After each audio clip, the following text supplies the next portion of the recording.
The curtain hasn't dropped on my translation of the Japanese guidebook for Resident Evil 0, the Biohazard 0 HD Remaster Kaitai Shinsho. For the encore, we'll be looking at the lore and attacks for all the freaked out things on this train, and more, including some translated concept art and a couple developers' mischievously hidden names. These are the monsters of the guidebook.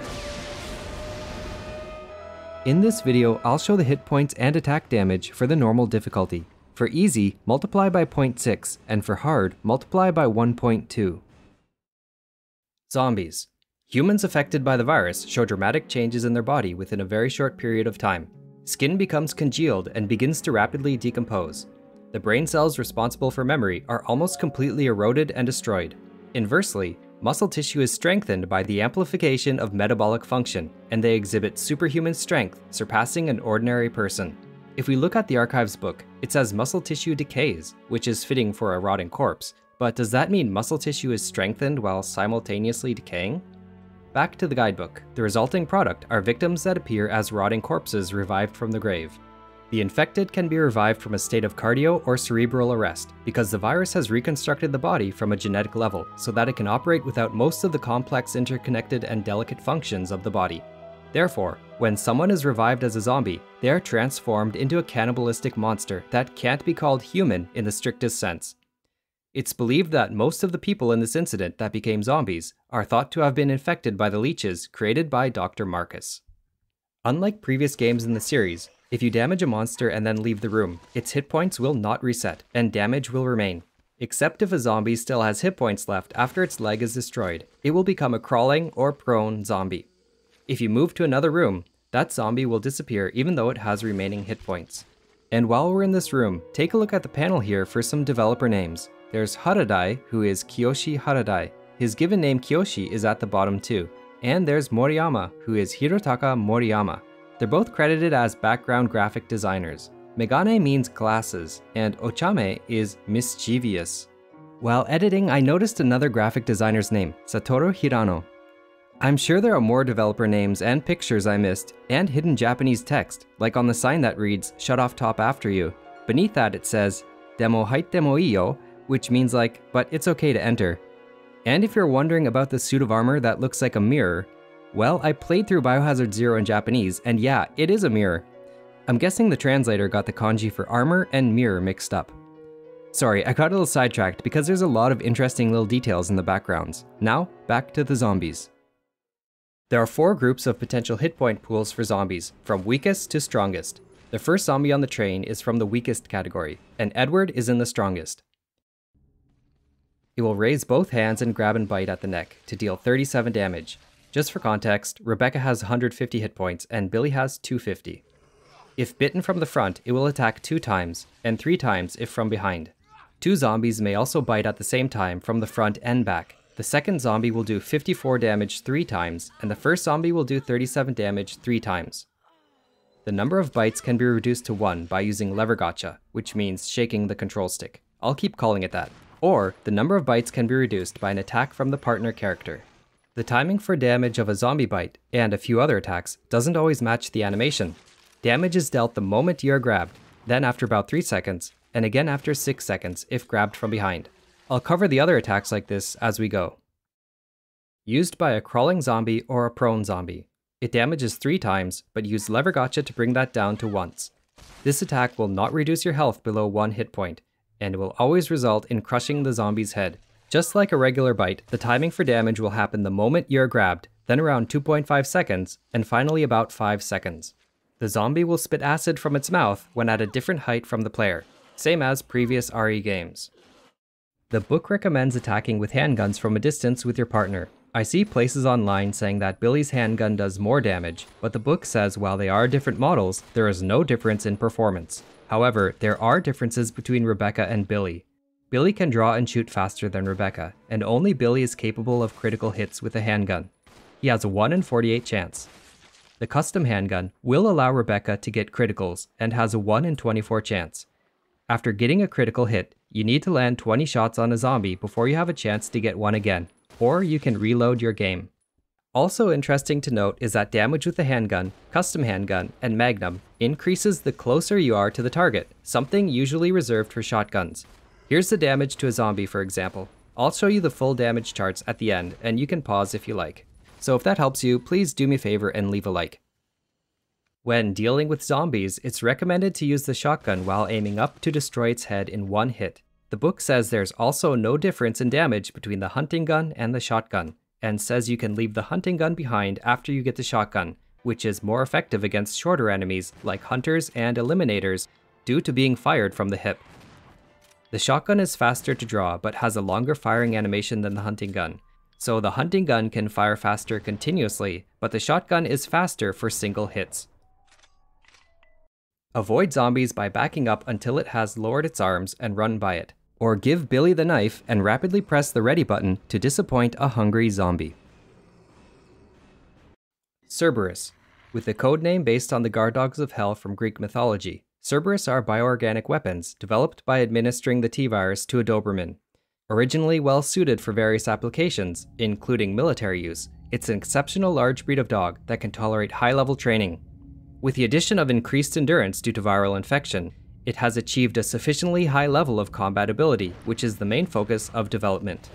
Unlike zombies, they do not show slowed movement. Due to their characteristic of forming packs to cooperate in hunting down prey, if the purpose is limited to sweeping an area, they can be called a successful model that can be produced cheaply. However, the problem lies in the difficulty of controlling their extremely increased ferocity, and it's almost impossible to suppress the attack impulses that arise from hunger. Most of the bizarre murders around the suburbs of Raccoon City were caused by escaped Cerberus, which had been kept in the Spencer mansion. It will bite into the player's arm and deal damage 3 times. This attack won't lower health below 1 hit point. Use the lever gotcha or partner character to take damage only once. It leaps forward and bites when it makes contact. It will immediately jump away after biting. It jumps to knock the player down, and after about 8 seconds will tear into the player's throat for an instant kill. Use the lever gotcha or your partner character to knock it off. When you hit a Cerberus, it will flinch for just a brief moment, but hit one while it's jumping and there's a high probability it will fall. A horizontal attack will hit a fallen Cerberus, so you don't have to approach and aim down. The first Cerberus can be defeated by immediate continuous shooting. Mimicry Marcus. A large number of leeches gather together and combine as if they are a single living organism, imitating the appearance of their creator, Dr. James Marcus. Although it is an impossible phenomenon in the natural world, the cuticle that covers the leech's body is highly permeable to certain substances, and the viscous bodily fluids secreted by each other strengthen the binding force, allowing them to maintain human form.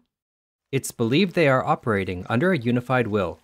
It seems they are unable to maintain the mimicry of Marcus unless almost stationary.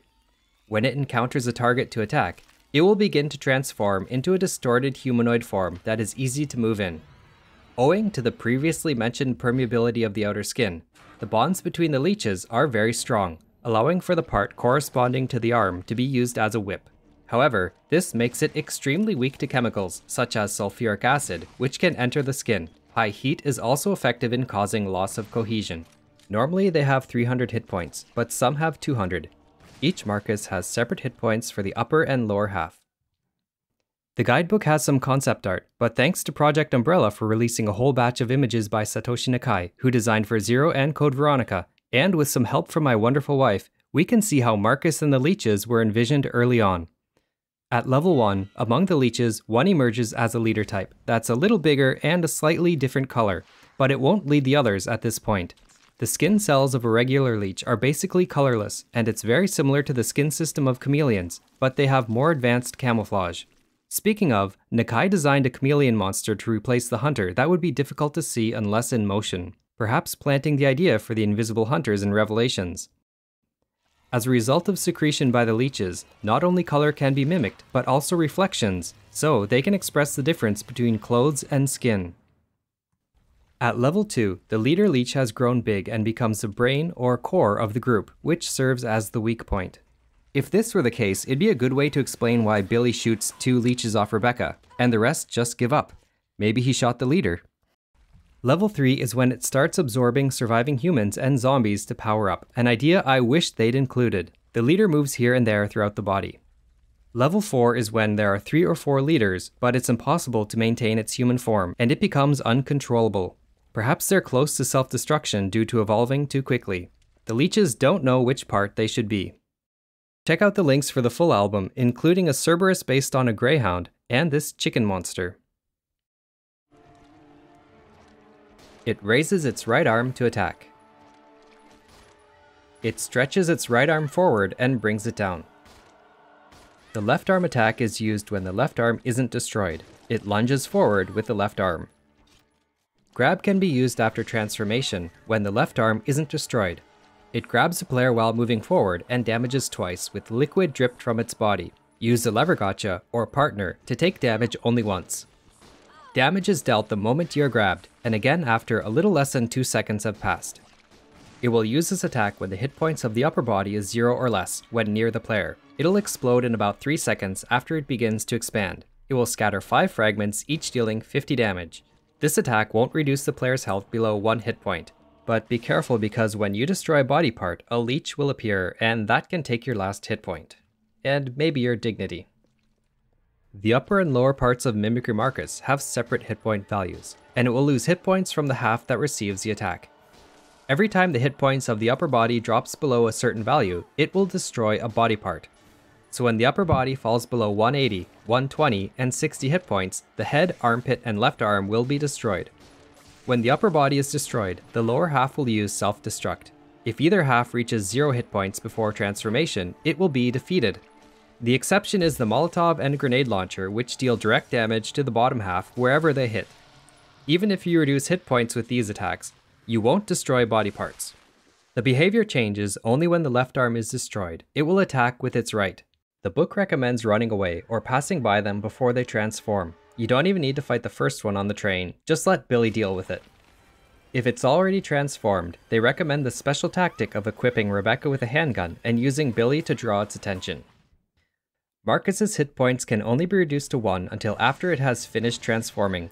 If it started transforming, you can't get its HP below 1 until it's finished, so wait before you start blasting. When using the grenade launcher, direct hits and explosive damage are added to the lower body, and only burn damage is given to the upper body. Damage from burning cannot bring its HP to 0. I should mention there are 3 types of damage in Zero: direct, explosive, and burn. Leech. Large, blood-sucking leeches 20 centimeters in length, used by Dr. Marcus for selectively breeding the progenitor virus, and raised with paranoid love. It's characterized by a huge mouth not seen on an ordinary leech, and rather than sucking blood, it gouges out flesh, inflicting damage that can kill a human being. During this predatory behavior, the leech injects a fluid with a high concentration of T-virus that it carries in its body, which has an extremely high probability of turning its victim into a zombie. It has what appears to be an eye-like sensory organ on its back, and including its ability to organize attacks, it no longer retains the traces of a lesser annelid, and seems to have evolved into a different life form altogether. It jumps forward and climbs toward the neck before biting twice. It cannot be shaken off, but if one bites the neck twice, the other leeches stuck to the player will be torn off. When 2 or more leeches are biting at the same time, the attack of the second and subsequent leeches will not reduce health below 1 hit point. You can defeat a leech by stepping on it or moving to another room. Crow. Instead of being developed as bioorganic weapons, these are wild crows that were secondarily infected by ingesting the flesh of organisms contaminated with the T-virus. Because they are covered in feathers, changes in the outer appearance can hardly be seen, but their violent tendencies, common among creatures under the influence of the virus, are prominent, such as attacking humans and not fearing gunshots. As a result of the escaped Cerberus from the Spencer Mansion, due to the abundance of contaminated food in the forest, and the destruction of the Umbrella research team at the Executive Training Center, it's believed that a considerable number of crows developed symptoms. There is concern about further spread of infection due to their ability of flight. It flies at the player and pecks the head 7 times. Multiple crows can use this attack simultaneously. You can use lever gotcha to reduce attacks to 1 hit per bird. If you keep running, the crow's attacks won't land, so you can save ammo. If you still want to attack it, aim up while it's heading toward you. Plague Crawler. An insect-type BOW experimentally developed in the early stages of biological weapons research through administration of the T-virus and repeated genetic manipulation of various insects as the base. The effect of enlarging arthropods, said to be a feature of the T-virus, is on full display with the Plague Crawler. In addition to having a physique of over 2 meters long, it's equipped with sickle-like forelimbs resembling lethal weapons, and it's thought its killing power isn't lacking. However, the fatal flaw of basing a BOW on an insect is that little to no development of intelligence was seen, and because it couldn't follow orders, research was discontinued. Seemingly abandoned, the discarded creatures began breeding and concealed their giant dragonfly-like bodies around the Executive Training Center. They prefer dark and damp places, and usually make their home among the rafters. When they spot prey below, they jump down with a lightness that doesn't match their physique and attack with agility. A quick swing of the right or left front leg. After raising the right or left leg, it swings it forward vigorously. A forward jump to bash with its head. It'll step forward to grab and knock the character down. After about 6 seconds, it will bite through the abdomen for an instant kill. You won't take any damage for being knocked down, so use the lever gotcha or partner to escape. Plague crawlers can't enter narrow spaces like under the stairs here, so you can attack safely. Use the right analog stick to move your partner there too. The book says they turn slowly, so you can run around to its back to attack. Giant Spider. If we take the Plague Crawler as a kind of chimera, a creature created by combining the DNA of multiple insects, this was a spider as it inhabited the natural world, a secondary infection by the T-virus. Even for an unmodified creature like this, the virus's enlarging effect is clear.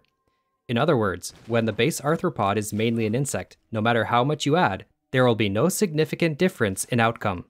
In fact, the officially developed spider-type BOW, codenamed Web Spinner, was confirmed to be in the Spencer Mansion, but there were no major differences except for a few variations. The ability to move freely on walls and ceilings, and the amplification of toxicity as it grew larger are worthy of special mention, but due to the low intelligence, the giant spider serves as an example of why insect-based BOW research does not yield significant results. There's no mention here if the giant spider lost its ability to spin webs, like the ironically named Web Spinner, but given the lack of webs, it's likely they did. It will thrust its front legs while stepping forward. With its front legs raised, it will run forward to collide. It will spit cloudy liquid forward when it's on the wall or floor, or drop it directly below when on the ceiling. It has a 25% chance of causing poison. Shoot it on the ceiling and approach when it's down. Attack from the side at a close distance. Eliminator.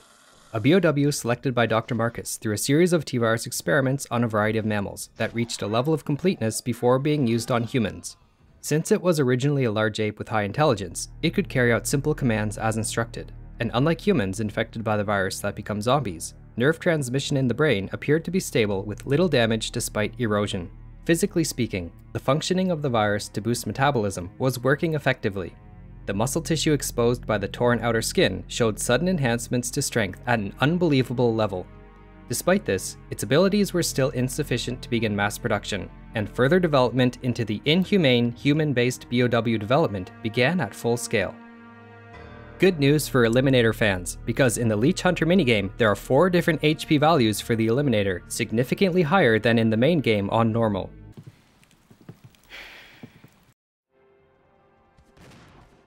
It stands up and scratches with the left hand. A small jump forward to scratch with the right hand. A high jump forward to scratch with the right hand. It kicks and jumps off the wall while scratching with its right hand. A leap from behind that clings onto the player's back and deals damage 5 times. Damage is dealt the moment you are grabbed, and then from the 2nd to 5th time. You can reduce the number of attacks to 1 by using lever gotcha or the partner character.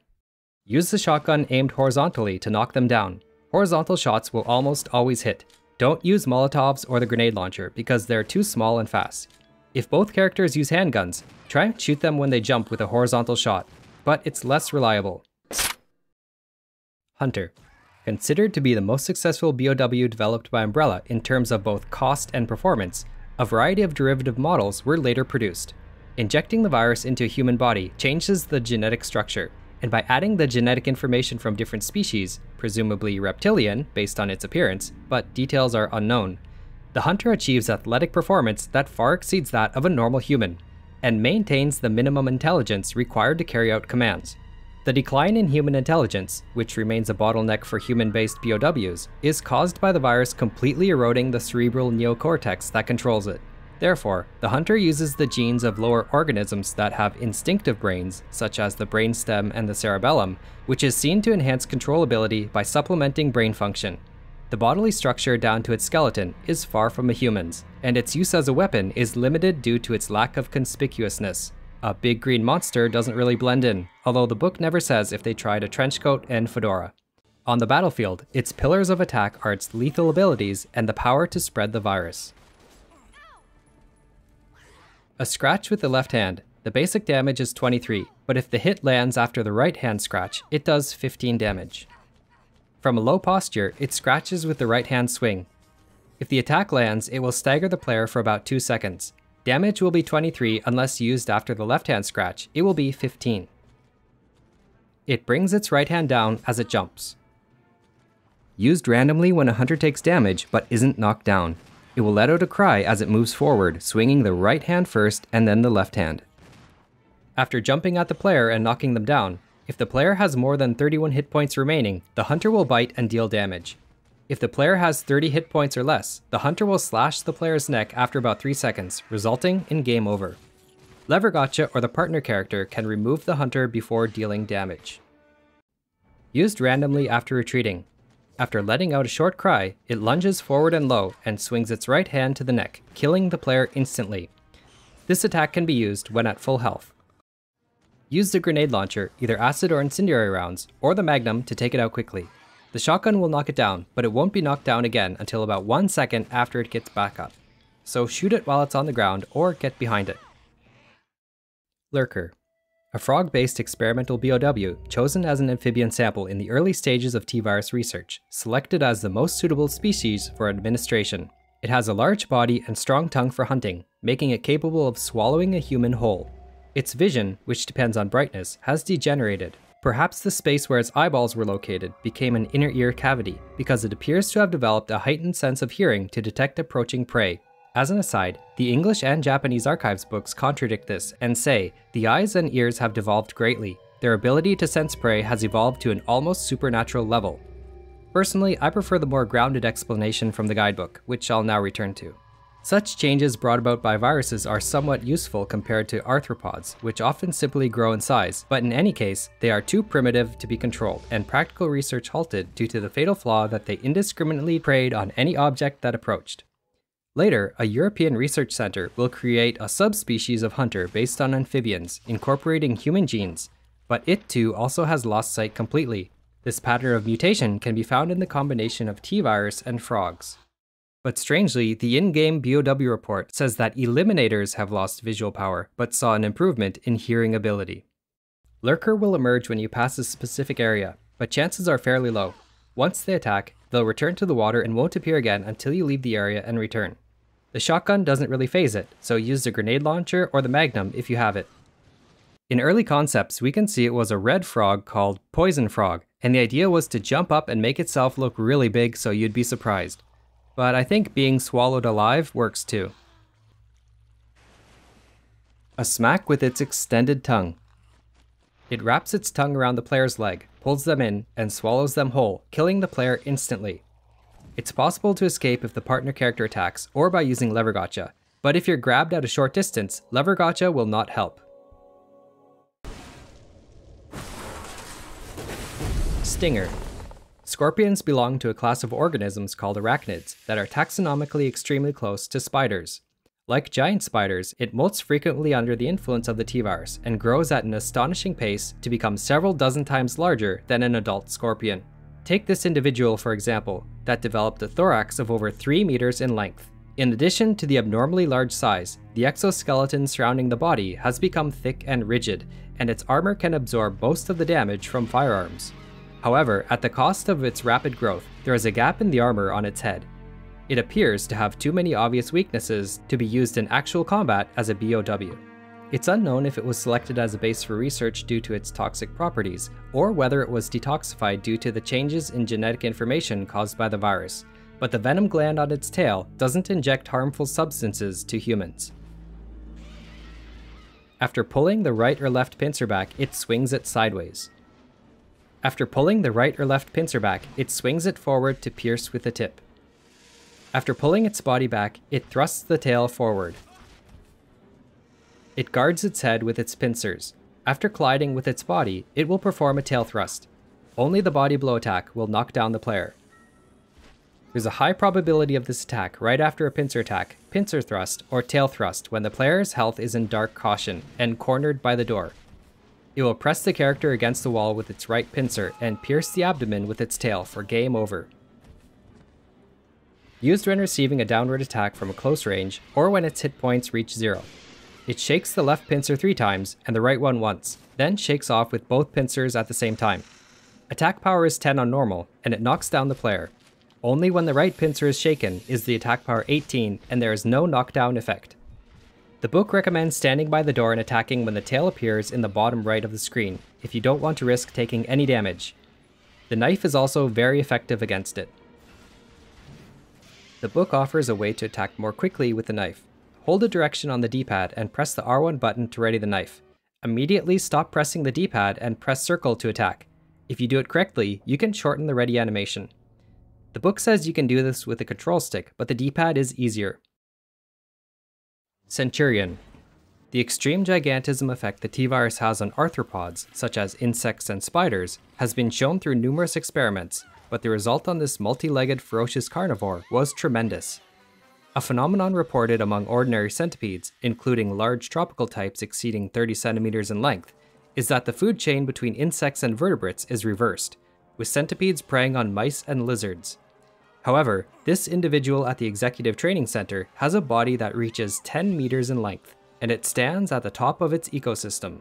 Surprisingly, there is no record of a centipede being selected for experimentation, and this creature wasn't an attempt to improve growth efficiency by adjusting the dose or frequency of virus. Rather, it's thought to be a sudden secondary infection. It's an example of the nightmare scenario if the virus were to spread in the environment, and naturally, the main prey to satisfy its appetite would be humans. Centurion will grab Rebecca, and you have 3 minutes to save her before it's game over. Attacking its head will deal 1.5 times damage. Attacking the 7th joint from the head, the one lowest to the floor, will deal 1.3 times damage. While moving around, it will deal damage to Billy if he makes contact. If hit from the front, damage is 28, and if he touches the sides, it will deal 15. Damage from a side hit won't drop Billy's health below 1 hit point, which is very useful for a knife run. A biting attack using its fangs. It will be used if Billy is in front of the Centurion when it stops moving. It swings its tails when Billy is behind it. Infected Bat. An example of the clear enlarging effects the T-virus has on mammals, this infected bat has grown to a maximum wingspan of 3 meters. Abnormal skeletal development makes it appear with a distorted form. Originally not a creature with a particularly high flight ability, the greatly increased muscle strength from flapping its wings make it possible to lift up a human and fly for a short period. Furthermore, when it locates prey, it has the habit to call for other bats using sound waves beyond the audible range of humans, and they inevitably hunt as a group. As for what has been seen, there is only one individual that has grown to this size, and the difference is extreme. It's presumed that one of the bats that was secondarily infected was highly compatible, or it was a variant that grew irregularly. On the North American continent, vampire bats aren't common, but there is no doubt that these are carnivorous. When the infected bat's hit points drop below 420, 8 small bats will appear from the hole in the ceiling. When remaining hit points drop below 180, 20 more bats will appear. A maximum of 8 bats can appear on screen at once, so they'll appear accordingly. The smaller bats only have 1 hit point, so any attack can defeat them. If you damage the bat with a weapon other than the handgun, you can stun it for a moment, so you can use this to stop it from attacking. The shotgun won't always stun it. The guide says to wait against the wall while aiming up to catch the bat once it's within range. It approaches quickly and attacks with both feet. With its head forward, it quickly approaches and bites with its fangs. After quickly approaching, it picks up the character with both feet and flies around, then drops them on the floor. Reduce the time you are held by using lever gotcha to also reduce damage. Used by bats that spawn with the infected bat when they attack with their bodies. Proto Tyrant. Developed with the goal of becoming the ultimate lifeform, The Tyrant from the Mansion incident succeeded in mass production as the completed form of the human-based BOW that provides overwhelming combat ability and the intelligence to follow orders. The virus administered to the nearly completed prototype was too strong, which led to its thinking abilities being underdeveloped, and it was decided to be shut down. The skin has deteriorated remarkably, and the skin on its back has begun to peel to the point where a part of the spine is showing. But in terms of function and durability, it isn't inferior to the actualized Tyrant. Despite being discarded, it showed unbelievable vitality by resuming activities. In addition to the gigantic claw on its right arm, reminiscent of a jousting lance, signs of change can be seen on the left hand. It's presumed to be in an extremely unstable state, similar to the super mode activated by releasing the limiter of a mass-produced Tyrant when its life is in danger. More so than the finished product, it has a bare ferocity befitting the name Tyrant. A downward swing with the right hand, or a thrust to the left. If the player is within range, it will continue to swing to the right. If both attacks land, the player will be knocked over. A diagonal hit with the left hand. A swing of the left hand. A leap forward and sweep of the right hand. It usually does 40 damage and knocks down the player, but if you're hit with the end of the attack, it will do 28 and won't deal knockdown. It slightly lowers its hips and thrusts with its claws for an instant kill. However, if the player is only slightly hit by the claws, it will deal 28 damage. This attack is used randomly under 3 conditions. The player is within 20 degrees to the right of the Proto Tyrant and within 1.6 meters. 2. The player's health is below caution. 3. There are no obstacles within 2.5 meters in front of the Proto Tyrant. Queen Leech, first form. An entity that mimics the appearance of a young James Marcus, has broken its disguise and transformed into a shape more suitable for its original way of life. Its true identity is that of the Queen Leech that stands atop all mutated leeches, and perhaps due to the 10 years that have passed since being infected with the virus, the transformation and development of its bodily structure has reached an unimaginable level. With extremely high intelligence, it leads countless leeches like trained soldiers, using some means of communication, most likely information passed through the sense of smell, including trace amounts of chemicals. The thoughts and will are clearly those of Dr. Marcus, murdered 10 years prior, and it's thought the fusion phenomenon was triggered by the virus brought by the Queen Leech after it entered his body immediately after his death. However, rather than a human-based life form that acquired Leech DNA, it's reasonable to view it as the Queen Leech incorporated the genetic information from the deceased Dr. Marcus over many years and transcribed Marcus's personality. Leeches are hermaphroditic creatures, and the name Queen was given out of convenience as the leader of a herd. After the Queen's hit points drop below 250, it will sprout 4 arms from its back and change which attacks it'll use. A whip with the tip of its left arm. It will swing it twice as if drawing an X. If the player is in a position where the attack is out of reach, it won't do the second swing. A strike with the right arm. If hit, the player will be knocked down. A grab with both hands, and when grabbed, it will lift up with the right arm and deal damage 5 times and knock the player down. From a slight distance, it may approach instantly. You can use lever gotcha to reduce damage to 3 times, or the partner character can shoot it off before taking any damage. It stretches tentacles forward to hit. It extends tentacles directly back to strike the target.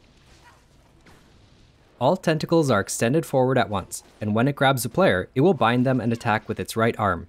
Again, use lever gotcha to escape taking damage 3 times, or it's possible to have the partner character attack and free the player before taking any damage. Queen Leech, second form. Dramatic physical changes when facing death is a commonly seen feature of organisms whose genetic information has been rewritten by a modified virus originating from the progenitor virus. This phenomenon, like humans showing superhuman strength in the face of death, or the speed at which the brain can perceive things in an instant, is similar to the release of a limiter that normally suppresses functions that would overload the body in an emergency. However, the virus causes permanent and irreversible changes, and while it can't be concluded if it's an evolution or degeneration, the extent of the changes mean it must be called another species. The Queen Leech's physical structure was rearranged after receiving the danger signal, and due to the explosive regeneration of its missing parts, it has transformed into a giant primitive lifeform that hardly retains its original form. It's believed the increase in mass, which is 10 times more than the first form, is likely due to the absorption and integration of the surrounding leeches as an energy source for cell proliferation. It appears to be invincible and has inexhaustible endurance. The only weak point of the queen, including the mutated leeches, is the almost transparent outer skin used for mimicry can cause cells to be directly burned by ultraviolet light, which loosens the bonds. The queen will chase one character, but if it doesn't do damage after a time, it will target the other. A leap forward that hits with its body. In addition to knocking down the player, if two characters are hit, the first one will take 35 damage, and the other will take 28. If the player is hit with the end of the attack, damage will be 17 and the player won't be knocked down. It swings its tail while quickly turning left or right. In addition to knockdown, the first character hit will take 28 damage and the second one will take 24. Again, if the end of the attack hits, damage is 12 without knockdown. A cloudy liquid is splashed around from its back. This has no poisoning effect. Rarely used after taking a large amount of damage in succession. After backing up, it leaps forward for a body check. The action when jumping is the same as a normal body hit, but attack power stays the same if both characters are hit, and the target will always fall down. Used in certain conditions, it jumps up with both arms after the character is knocked down and crushes them from above. This happens when Rebecca has 44 hit points or less, Billy has 74 hit points or less, and are cornered in a dead-end space, being close to the queen when it's chasing. Thanks for watching, and thank you to everyone who requested this part 2. Sorry it took so long. My next guidebook is going to be a big one, so I have a feeling that'll take like 6 months, but I already found some really cool stuff. Thanks again for sticking around, and hope to see you then.